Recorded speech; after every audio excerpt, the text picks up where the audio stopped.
Hello students, कैसे हो आप सभी लोग। मैं एक बार फिर हाजिर हूँ आपके सामने एक नई वीडियो लेकर। और आज की इस वीडियो में हम लोग बात करेंगे मानव नेत्र में होने वाले दोषों के बारे में। तो चलिए शुरू करते हैं बिना देर की आज की वीडियो। और वीडियो में अध्ययन करते हैं कि दोष क्या होता है, क्यों होता है, कैसे होता है और इस दोष का निवारण हम किस प्रकार से करते हैं।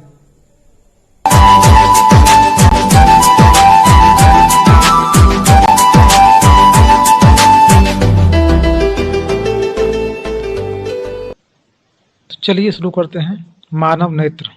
मानव नेत्र में ये तीसरी वीडियो है और इस वीडियो में हम पढ़ेंगे नेत्र में होने वाले विभिन्न दृष्टि दोष, दोष होने का कारण और उसका निवारण। तो सर्वप्रथम हम चलते हैं नंबर 1 पर, और नंबर 1 पर आता है दूर दृष्टि दोष। देखिए, दूर दृष्टि दोष में जो दूर की वस्तुएं हैं वे सभी स्पष्ट दिखाई देती हैं, लेकिन जो समीप की वस्तुएं हैं वो स्पष्ट दिखाई नहीं देती। यह यूं कहिए कि दूर की वस्तुओं का प्रतिबिंब तो रेटिना पर ही बनता है, लेकिन समीप की वस्तुओं का प्रतिबिंब रेटिना पर नहीं बनता, जिसके कारण ये यानी समीप की वस्तुएं स्पष्ट दिखाई नहीं देती। तो ऐसे दोष को हम कहते हैं दूर दृष्टि दोष। वास्तव में इसमें होता क्या है, जो प्रतिबिंब बनता है नेत्र पर यानी नेत्र के रेटिना पर, वह रेटिना पर न बनकर थोड़ा दूर बनता है, यानी रेटिना के पीछे बनता है। तो प्रतिबिंब रेटिना से दूर चला जाता है, इसलिए इस दोष को हम कहते हैं दूर दृष्टि दोष।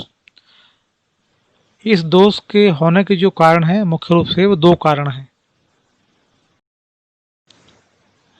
नंबर 1 कारण है नेत्र गोलक का व्यास कम हो जाना।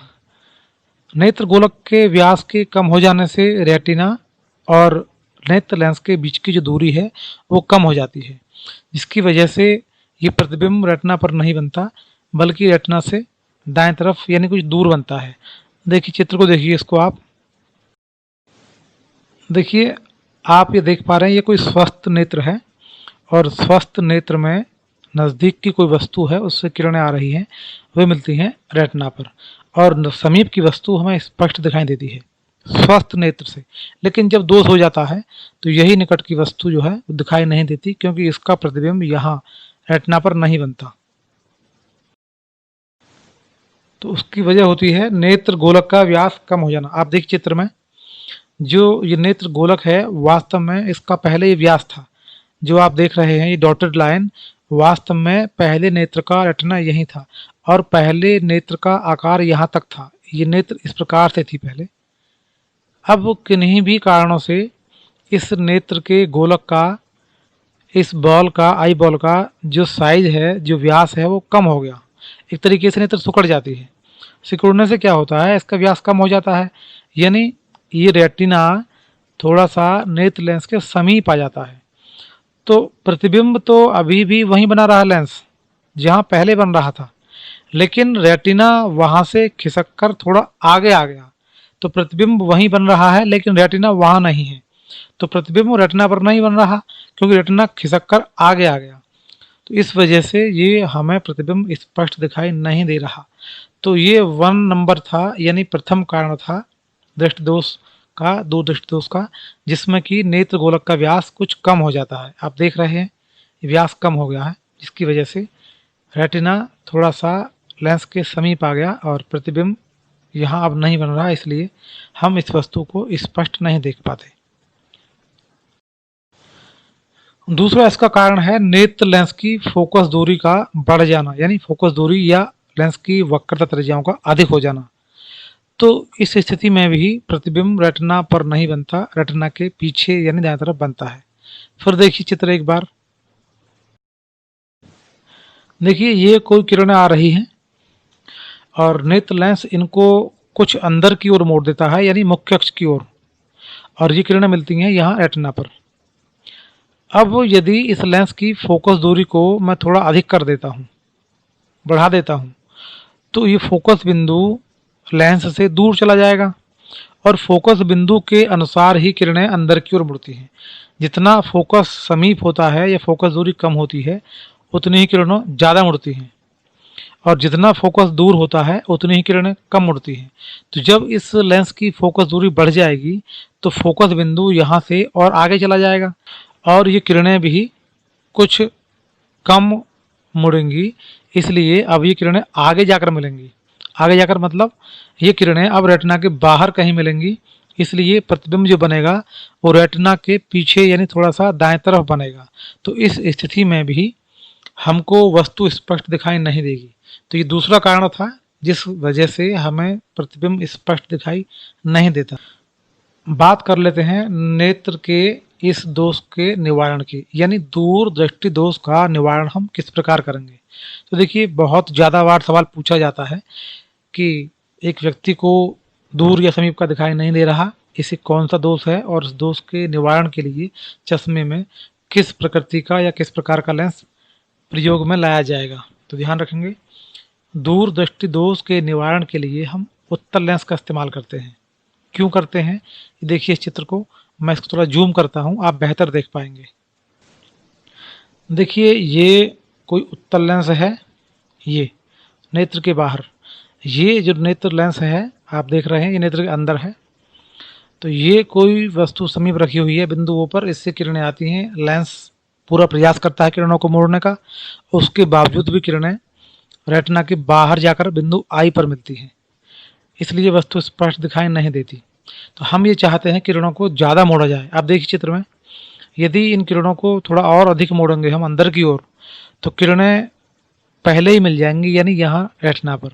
तो हम ये चाहते हैं कि ऐसा लेंस इस्तेमाल किया जाए जो किरणों को मुख्य अक्ष की ओर यानी अंदर की ओर मोड़ दे। तो आप बेहतर जानते हैं कि उत्तल लेंस किरणों को अंदर मोड़ता है जबकि अवतल लेंस किरणों को बाहर मोड़ता है। तो हमें यहाँ किरणें अंदर मोड़नी है, तभी पहले मिल पाएंगी। तो अंदर मोड़ने के लिए हमें चाहिए उत्तल लेंस। तो हम इस चश्मे में उत्तल लेंस इस्तेमाल करते हैं। आप ये देखिए, नेत्र के बाहर एक और लेंस रखा हुआ है एल, वास्तव में ये चश्मा है व्यक्ति का, यानी चश्मे में जो लेंस हम इस्तेमाल करेंगे ये वही लेंस है। देखिए ये वस्तु है बिंदु ऊपर, यहाँ से किरणें जाती हैं और ये लेंस पहले वाला किरणों को दूसरे लेंस में प्रवेश करने से पूर्व ही थोड़ी सी अंदर की ओर मोड़ देता है। अब देखिए, मोड़ने के बाद ये किरणें लगता है जैसे कि बिंदु ओ डैश से आ रही हो, और जब ये किरणें थोड़ी सी मुड़ जाती हैं तो अब वो लेंस दूसरा भी मोड़ेगा। दोनों बार किरणें मुड़ती हैं, इसलिए कुछ पहला लेंस मोड़ देता है और बाकी जो नेत्र लेंस है अंदर वो मोड़ देता है। तो दोनों बार मुड़ने के पश्चात किरणें अधिक मुड़ जाती हैं और अब ये किरणें अधिक मुड़ने के कारण यहाँ बिंदु आई पर मिल जाती हैं, जो कि पहले यहाँ बाहर मिल रही थी, अब ये किरणें पहले ही मिल रही हैं, अब ये किरणें रेटिना पर ही आ जाती हैं। तो इस प्रकार उत्तल लेंस लगाने से ये प्रतिबिंब रेटिना पर ही बनता है और व्यक्ति नज़दीक की किसी वस्तु को स्पष्ट देख सकता है। अब ये जो लेंस है इसकी फोकस दूरी कितनी होनी चाहिए, ये देखिए, इसका हम करते हैं कैलकुलेशन गणित के द्वारा। देखिए चित्र है ये, मान लीजिए कोई वस्तु यहाँ है समीप, मतलब नेत्र के निकट, यानी 25 सेंटीमीटर के लगभग आसपास, हो सकता है 25, 26 या 24 के आसपास हो। यानी हम ये चाहते हैं कि हम समीप की यानी 25 सेंटीमीटर के आसपास की वस्तु को देख लें, और जो दूर की वस्तुएं हैं वो हमको पहले से ही स्पष्ट दिखाई दे रही हैं। तो हम अपने चश्मे में इस प्रकार का लेंस इस्तेमाल करते हैं जो समीप यानी 25 सेंटीमीटर के आसपास की वस्तु का प्रतिबिंब दूर बना दे, दूर यानी जहाँ तक हम देख पा रहे हैं। तो देखिए इसके लिए क्या होता है,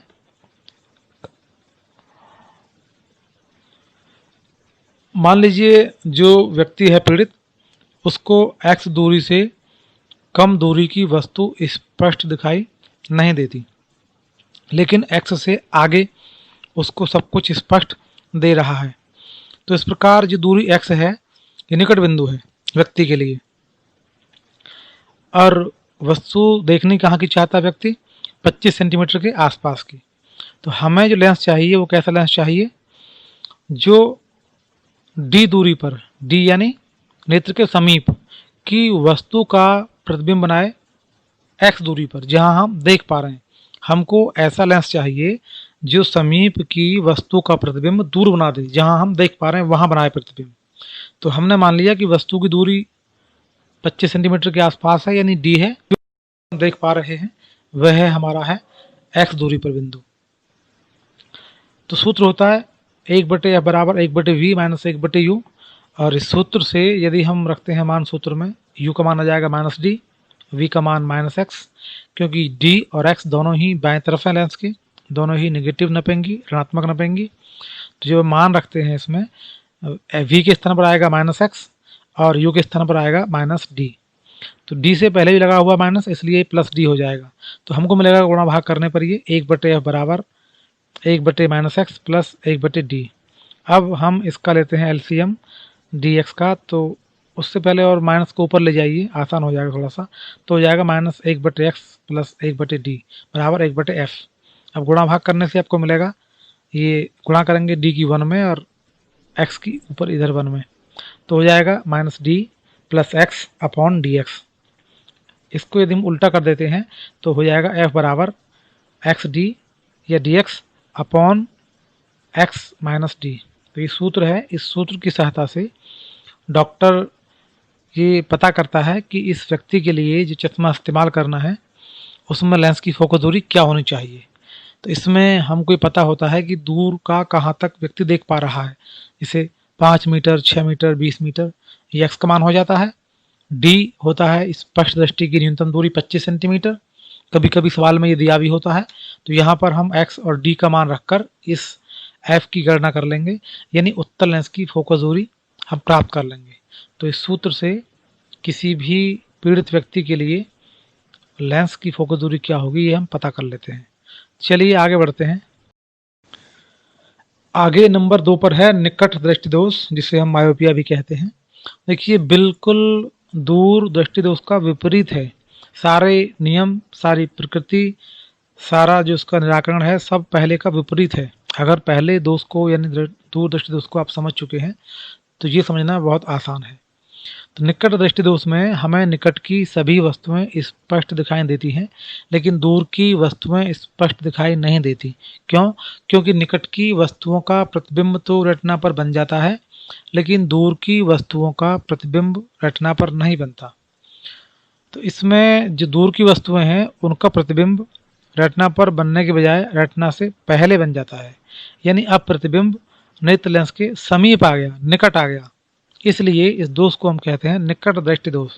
और पहले दोष में ये प्रतिबिंब दूर चला गया था, इसलिए कहा गया था दूर दृष्टि दोष। तो इस दोष के होने के भी मुख्य रूप से 2 कारण होते हैं। एक कारण होता है नेत्र गोलक का व्यास अधिक हो जाना। जब नेत्र गोलक का व्यास बढ़ जाएगा तो जो रेटिना है वह नेत्र लेंस से दूर हो जाएगा। देखिए चित्र में, देखिए ये आपका नेत्र है पूरा, और जो जब ये नेत्र स्वस्थ था, कोई दोष नहीं था, तब नेत्र गोलक का आकार ये था, ये दिखाया गया डॉटेड लाइन से, ये देख रहे हैं आप। तब प्रतिबिंब रेटिना पर ही बन रहा था और स्पष्ट दिखाई दे रहा था दूर की वस्तुओं का। अब हुआ क्या कि इस नेत्र गोलक का जो व्यास है कुछ बढ़ गया, ये नेत्र गोलक थोड़ा सा बड़ा हो गया। तो नेत्र गोलक का व्यास बढ़ने से क्या हुआ, ये रेटिना अपनी जगह से कुछ दाएं तरफ हो गया, यानी रेटिना और लेंस के बीच की दूरी कुछ बढ़ गई। नेत्र लेंस किरणों को पहले जितना ही मोड़ रहा है, किरणें अभी भी जहाँ पहले मिलती थी वहीं मिल रही हैं, लेकिन रेटिना उस स्थान पर नहीं है जहाँ प्रतिबिंब बनता है। रेटिना वहाँ से खिसक कर दाएं तरफ चला गया।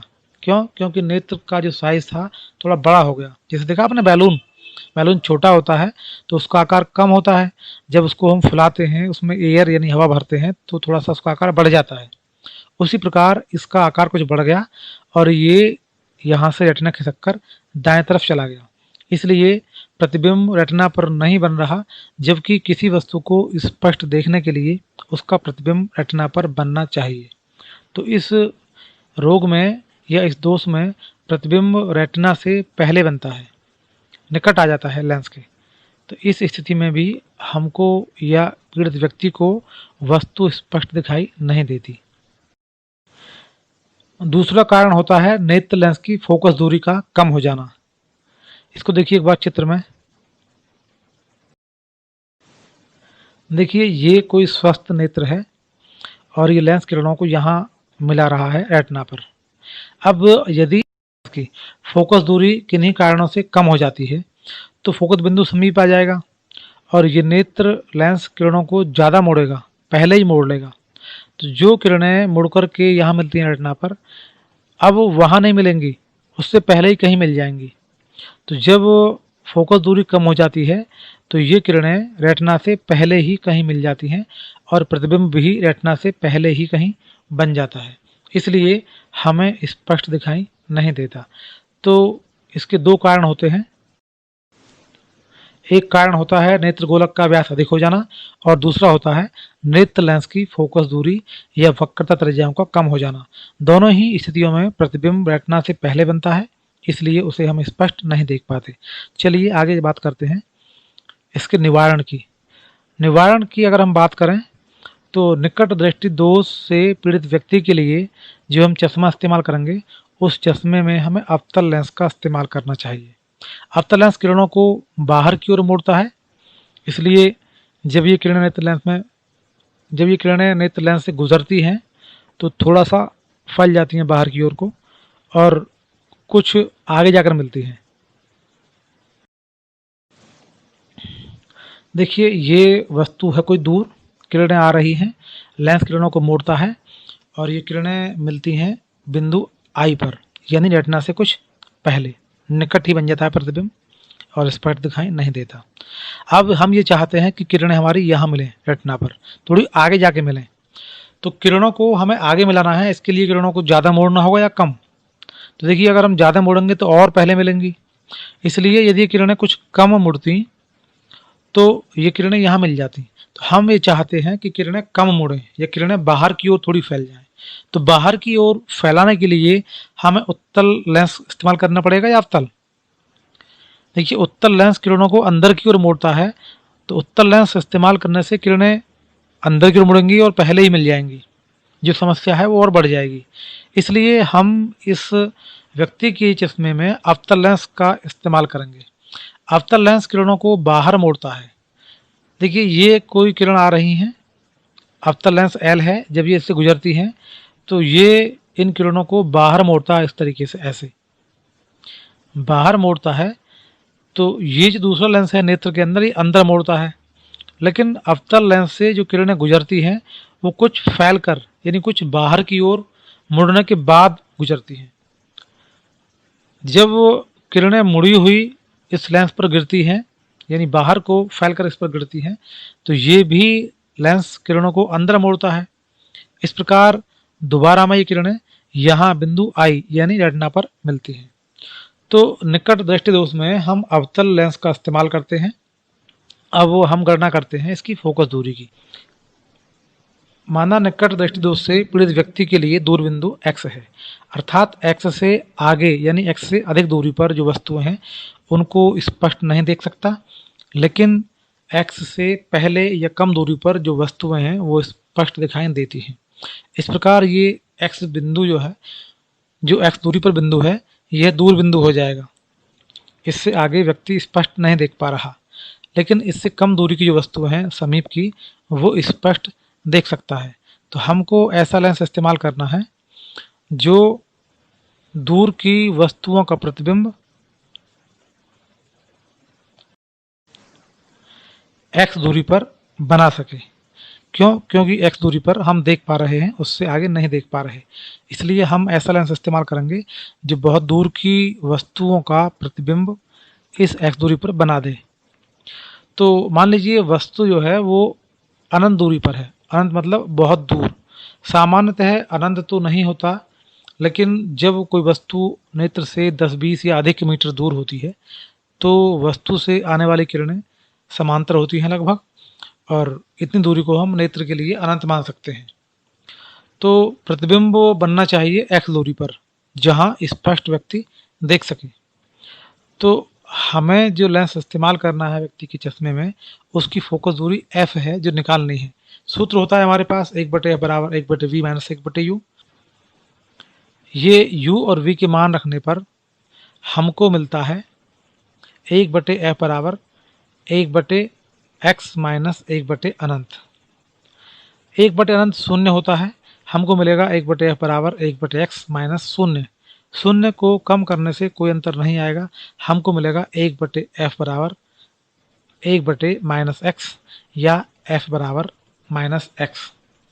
देखिए यहाँ पर f का मान माइनस में आ रहा है, नेगेटिव आ रहा है, इसका मतलब है ये लेंस अवतल होगा। और ये हम पहले भी कह चुके हैं कि हम अवतल लेंस इस्तेमाल करेंगे, और यह सूत्र से भी दूरी ऋणात्मक आ रही है जो लेंस की फोकस दूरी है। तो ध्यान रखेंगे, निकट दृष्टि दोष में हम अवतल लेंस का इस्तेमाल करते हैं और इसकी फोकस दूरी होनी चाहिए f बराबर -x। ये x है दूर बिंदु जहाँ तक व्यक्ति स्पष्ट देख पा रहा है। चलिए आगे चलते हैं नंबर 3 पर। नंबर 3 पर है जरा दृष्टि दोष या प्रेसबायोपिया। वृद्धावस्था में यह रोग होता है आयु बढ़ने के कारण। देखिए आयु बढ़ने से क्या होता है, हमारा जो शरीर है पूरा वो दुर्बल हो जाता है। युवा अवस्था की भांति हमारे शरीर के जो अंग हैं वो मजबूती से काम नहीं करते, शरीर के समस्त अंग दुर्बल हो जाते हैं। इसकी वजह से हमारा जो नेत्र है इसकी पक्षमाभी पेशियां भी कुछ कमज़ोर पड़ जाती हैं, वो भी उचित काम नहीं करती, यानी वो नेत्र लेंस पर पर्याप्त दबाव या खिंचाव नहीं डाल पाती, जिसकी वजह से नेत्र प्रतिबिंब को समायोजित नहीं कर सकता, या कहें तो हम कह सकते हैं कि नेत्र की जो समंजन क्षमता है वो कम हो जाती है। नेत्र लेंस की फोकस दूरी को परिवर्तित करने की क्षमता कमज़ोर हो जाती है। इसलिए इसमें हमें दूर की भी और समीप की भी दोनों ही प्रकार की वस्तुएं स्पष्ट दिखाई नहीं देती। निवारण के लिए हम इसमें उत्तल और अवतल लेंस दोनों का ही प्रयोग करते हैं, क्योंकि एक तरीके से ये दोनों दोष एक साथ हैं। दृष्टि दोष दूर भी है और निकट भी है। तो कि एक ही चश्मे में हम 2 लेंस लगाते हैं। आपने देखा होगा कुछ लोगों के चश्मे में बीच में निचला हिस्सा जो होता है वो अलग होता है, कुछ हल्का सा एक बाल जैसा गैप होता है, एक कट लगा होता है। वास्तव में वो एक जॉइंट होता है, वहाँ लेंस दोनों जुड़ते हैं। तो इसमें ऊपर जो होता है चश्मे की ऊपरी भाग में वह अलग होता है, और आधे यानी निचले भाग में जो लेंस होता है वह अलग होता है। तो जरा दृष्टि दोष निवारण के लिए द्विफोकसी यानी बाईफोकल लेंस का इस्तेमाल करते हैं। इसका मतलब है कि हम उत्तल और अवतल लेंस एक साथ इस्तेमाल करते हैं। चश्मे में अवतल और उत्तल लेंस दोनों ही लगाए जाते हैं।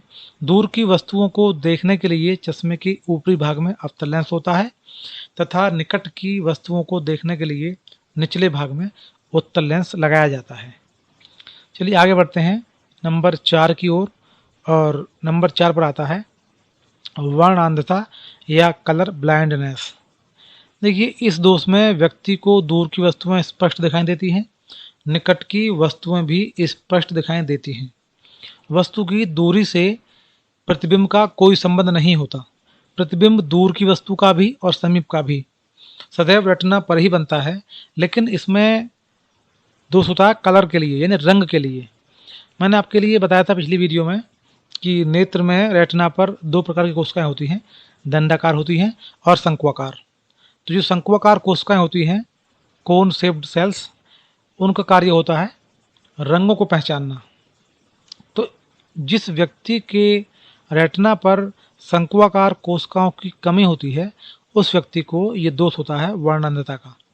और इसमें वस्तु का प्रतिबिंब तो बनता है, लेकिन सभी रंग स्पष्ट दिखाई नहीं देते। जैसे हम रंगीन टीवी या रंगीन कोई चित्र देख रहे हैं तो चित्र तो हम देख पाएंगे, लेकिन सभी रंग स्पष्ट दिखाई नहीं देंगे। तो रंगों का दोष होता है इस प्रतिबिंब में, और इस दोष का मुख्य कारण होता है रेटिना पर शंक्वाकार कोशिकाओं की कमी का होना। तो इस वजह से ये दोष होता है, और ये रोग अनुवांशिक यानी जन्मजात होता है, इसलिए किसी लेंस की सहायता से इस रोग का उपचार संभव नहीं है। चलिए आगे है नंबर 5 पर अंधबिंदुकता या एस्टिजमेटिज्म। इस दोष में क्या होता है कि एक समान दूरी पर रखी हुई क्षैतिज माने धरातल के समान दाएं बाएं, एवं ऊर्ध्व माने ऊपर नीचे, जैसे हम अक्ष पढ़ते हैं ना, तो जो एक्स अक्ष होता है वो होता है क्षैतिज दिशा में, और जो वाई अक्ष होता है वो होता है ऊपर नीचे की ओर यानी ऊर्ध्व दिशा में, इस तरीके से। तो यदि कोई वस्तु समान दूरी पर है तो उसका प्रतिबिंब एक साथ फोकस नहीं होता ऊर्ध्वाधर और क्षैतिज दिशा में। जैसे मान लीजिए कोई बड़ी दीवार है आपके सामने काफ़ी दूरी पर, उस दीवार को जब हम देखते हैं तो दीवार के दाएं और बाएं हिस्से आपको स्पष्ट दिखाई दे सकते हैं। उस स्थिति में ऊपर और नीचे के हिस्से स्पष्ट दिखाई नहीं देंगे। या किसी स्थिति में आपको ऊपर और नीचे के जो सिरे हैं दीवार के या किसी चित्र के या किसी वस्तु के, वो स्पष्ट दिखाई दे रहे हैं, तो उस ही समय आपको दाएं और बाएं के सिरे या हिस्से स्पष्ट दिखाई नहीं देंगे। यानी एक ही समय में या तो आप ऊपर नीचे का स्पष्ट देख सकते हैं या दाएं और बाएं का। यदि आप दाएं या बाएं का स्पष्ट देख रहे हैं तो हो सकता है आपको ऊपर नीचे का स्पष्ट दिखाई न दे, या यदि आपको ऊपर नीचे का स्पष्ट दिखाई दे रहा है तो हो सकता है आपको उस समय दाएं बाएं का स्पष्ट दिखाई न दे। तो इस प्रकार के रोग को हम कहते हैं अंधबिंदुकता। और इस रोग का जो मुख्य कारण होता है वो होता है हमारे स्वच्छमंडल या कॉर्निया का आकार। जो कॉर्निया होता है सामने, वो लगभग गोलाकार होता है। तो जब हमारा कॉर्निया पूर्णतः गोल नहीं होता, कॉर्निया का आकार गोलाकार नहीं होता, तब ये रोग हो जाता है। इस रोग के निवारण के लिए हम उचित फोकस दूरी का बेलनाकार लेंस इस्तेमाल करते हैं। तो ये थे नेत्र में होने वाले कुछ महत्वपूर्ण दोष, उन दोषों के कारण और उन दोषों का निवारण। आशा करता हूँ ये वीडियो आपको अच्छी लगी होगी। चलिए चलते चलते आपके लिए एक महत्वपूर्ण प्रश्न देखिए। इस प्रश्न को आपने अभी क्या सीखा और इसका आंसर कमेंट बॉक्स में जरूर दीजिए। वर्ण अंधता यानी कलर ब्लाइंडनेस का उपचार किस प्रकार किया जाता है, यह बताइए किस लेंस के द्वारा किया जाता है। या आपको जो भी इसका आंसर आ रहा है आपके दिमाग में, उस आंसर को आप कमेंट बॉक्स में ज़रूर लिखिए। चलिए फिर मिलते हैं एक अगली वीडियो में। आज के लिए बस इतना ही। यदि ये वीडियो आपको अच्छी लगी हो तो वीडियो को लाइक कीजिए, शेयर कीजिए और हमारे चैनल को सब्सक्राइब कीजिए, जिससे कि इसी प्रकार की महत्वपूर्ण वीडियो आपको लगातार मिलती रहे।